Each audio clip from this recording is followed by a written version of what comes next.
Netflix set to report third quarter results after the bell on Thursday. Shares are up nearly 50% this year. In the fourth quarter, investors will be paying particularly close attention to two NFL games that Netflix is streaming on Christmas Day. Join us right now to talk Netflix as well as Joker's fall at the box office. We mentioned that earlier. Disney's recovery from Hurricane Milton and so much more. Puck's Matt Belloni. Good morning to you, Matt. Morning. Let's talk Netflix first in terms of what you're expecting on the earnings front, but also maybe you can get into what you wrote about in the newsletter recently, this brouhaha over Netflix's business model, which is effectively potentially preventing it from acquiring and getting access to certain films that now want to be back in the theaters. Yeah, I mean, first of all, I think on earnings, I think everyone's looking at subscriber growth. They're looking at growth in the advertising tier because that's a crucial metric. And also they're looking at engagement. I mean, that's the metric that Netflix is looking at most closely is what are people watching? How much are people watching? And is that number going up after the password sharing brouhaha? Now, on the front of whether they're going to be able to get the top projects, this is a real issue for Netflix. On the film side, we're not talking television, we're talking film, where Netflix is trying to compete with the major studios. They have a real problem because the top filmmakers still want movies to go to theaters. And Netflix, unlike Amazon, Netflix is saying theaters are not our model. They experimented with putting movies in theaters. They are just not going to do it. And we're seeing on this Margot Robbie movie, there's an adaptation of Wuthering Heights that is in the market right now from the director of Promising Young Woman and Saltburn, with Margot Robbie going to star in this. And Netflix really wants it. They're offering $150 million for this movie. And Margot Robbie and the filmmaker have not decided whether they want to go to Netflix because of the theater issue.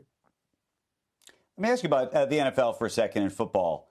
How much of that is a play on engagement, literally just trying to capture users who are already subscribed and prevent churn?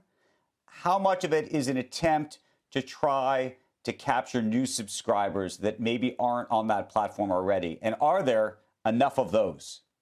Well, I think it's both, but I think especially on the latter front, there is a cadre of people out there. We've seen it with when Peacock had an exclusive NFL playoff game. We've seen it elsewhere on Amazon as well. There is a cadre of people out there that will follow the NFL wherever it goes and perhaps may not be subscribed to Netflix because they don't see themselves as, wanting scripted content or wanting reality shows. And they think that those people will subscribe specifically. It'll push them over the edge. But it's also an engagement play. I mean, Netflix has a huge initiative around live events. They're not even calling this sports. They're still saying that they're not in the sports business because they don't have one of the big major sports packages. This is essentially a stunt using the NFL on Christmas Day to lure people over and to have people sign up or tune in just for these NFL games. Right. Let's also talk about this past weekend, the Joker, a disappointment, I think now 2 weeks in. I think it's hard to say it's not. What happened here?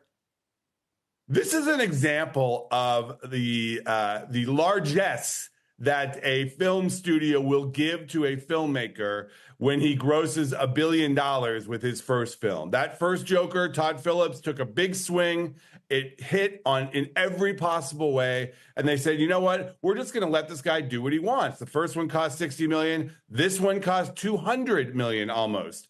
The first one went to the Venice Film Festival and won the festival. So they said, okay, let's take this one to the Venice Film Festival. The reaction was not good. The fans are not liking it. And it's a real miss. This was supposed to be a layup for Warner Brothers Discovery. This was not the movie that they were supposed to worry about. Now it's going to be a gigantic loss. Theaters are being dragged down by this. The box office is down big percentages year over year. And it's just a total debacle in every way. Let me ask you about two other films that I've been very curious about. One is about SNL, the creation of Saturday Night Live. Has not performed at the box office, I think, the way some people had hoped early on.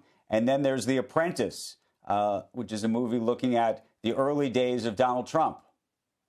Yeah, both those movies really struggled this past weekend, both under 3 million. I think The Apprentice was about 1.5 million at the box office. That The Apprentice might set the record for the most earned media, most media coverage of a movie that grossed the least at the box office. People just did not want to see Donald Trump. If you don't like him, you don't want to see him in theaters. If you do like him, you're not going to see this movie because he didn't endorse it. So it sort of left it in no man's land out there. And as for the Saturday Night Live movie, I thought it was terrific. I think it's just a real challenge to get people to see movies about television in theaters. I predict this movie will do very well when it hits Netflix early next year.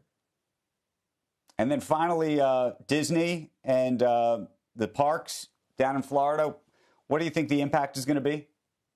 Well, they are certainly feeling like they dodged a bullet at Disney. They think that, yes, they're obviously they closed and there will be some damage, but they don't think that the hurricane will be a big factor on the overall parks trajectory. The bigger factor is simply the economy and simply the recovery or the sort of anti-recovery from the post-COVID surge. And I think that's when investors are watching at the parks. It's been such a profit center for Disney over the past 2 years. And if that comes down while they're still trying to turn the streaming service into a profit machine, that's going to be a real problem.